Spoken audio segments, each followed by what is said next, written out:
कि आपके पापा को हमने बहुत बचाने की कोशिश की, उनकी डेथ हो गई, हम नहीं बचा पाए। मैं पापा के लिए नाश्ता ही पैक कर रही थी उस समय।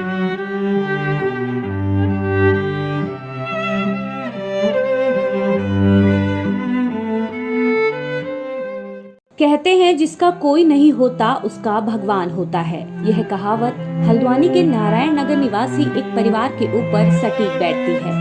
यहाँ निवासरत किशोरी लाल और उनकी पत्नी जानकी देवी को कोरोना ने लील लिया तो 5 बहनों और एक भाई के ऊपर मानो दुख का पहाड़ टूट पड़ा।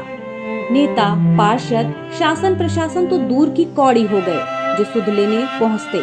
यहाँ तो अपने नाते रिश्तेदारों और पड़ोसियों ने ही मुंह मोड़ लिया। परिवार में केवल अब बच्चे हैं जो अपने माँ बाप की यादों को समेटे हुए केवल आंसू बहाते नजर आते हैं।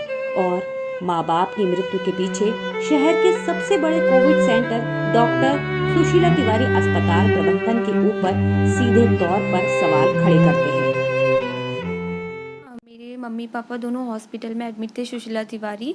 तो वहाँ पे उन लोगों ने बहुत ज़्यादा लापरवाही की है और चेक नहीं किया, केयर नहीं करी, तो इस वजह से वहाँ पे पेशेंट की रेगुलरली डेथ हो रही है और किसी पेशेंट की डिटेल्स नहीं दे रहे हैं, ना उनसे मिलने दे रहे हैं और ना ही खुद ही उनका ध्यान रख रहे हैं।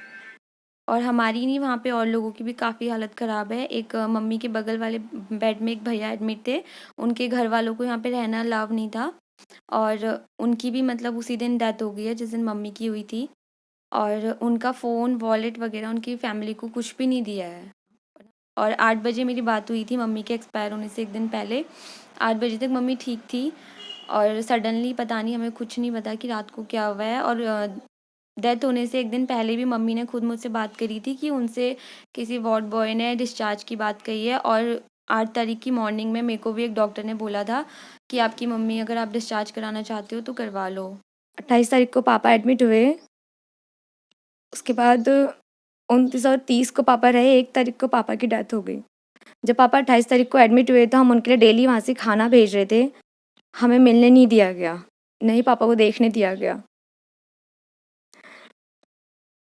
उसके बाद 29-30 तारीख को हम लोग डेली कॉल करते हैं कंट्रोल रूम में कि पापा की स्थिति बता दीजिए, कितना O2 जा रहा है, लेकिन उन्होंने नहीं बताया। कोई भी हमें न्यूज़ नहीं मिली पापा की, उनकी करंटली प्रोसेस क्या चल रही है, कोई भी हमें कोई जानकारी नहीं दी गई। सीधे 1 तारीख को 8:20 में कॉल आता है कि आपके पापा को हमने बहुत बचाने की कोशिश की, उनकी डेथ हो गई, हम नहीं बचा पाए। मैं पापा के लिए नाश्ता ही पैक कर रही थी उस समय।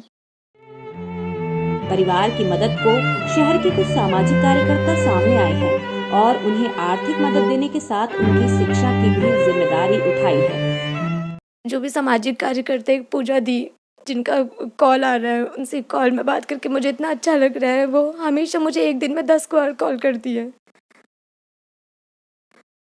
उन्होंने मेरा UPI मांगा और हेल्प के लिए उन्होंने बहुत ज़्यादा कोशिश की, जिससे मुझे कुछ फंडिंग मिली है जो मैं अपनी मम्मी, अपने भाई बहनों के एजुकेशन में लगाऊंगी। और एक भैया हैं संजीव वर्मा जी, कुमाऊं ज्वेलर्स के, उन्होंने मेरे भाई बहनों के एजुकेशन के लिए हेल्प करने की बात कही है, वो आगे पूरी हेल्प करेंगी। और एक भावना दीदी हैं, आज मम्मी पापा बहुत खुश होंगे जब उनको यहाँ पर देख रहे हैं। मम्मी पापा हमेशा सोचते थे कि मेरे बच्चे अकेले रह जाएंगे, लेकिन कोई रिलेटिव्स नहीं आए, कोई नेता नहीं आया, कोई पड़ोस वाला नहीं आया।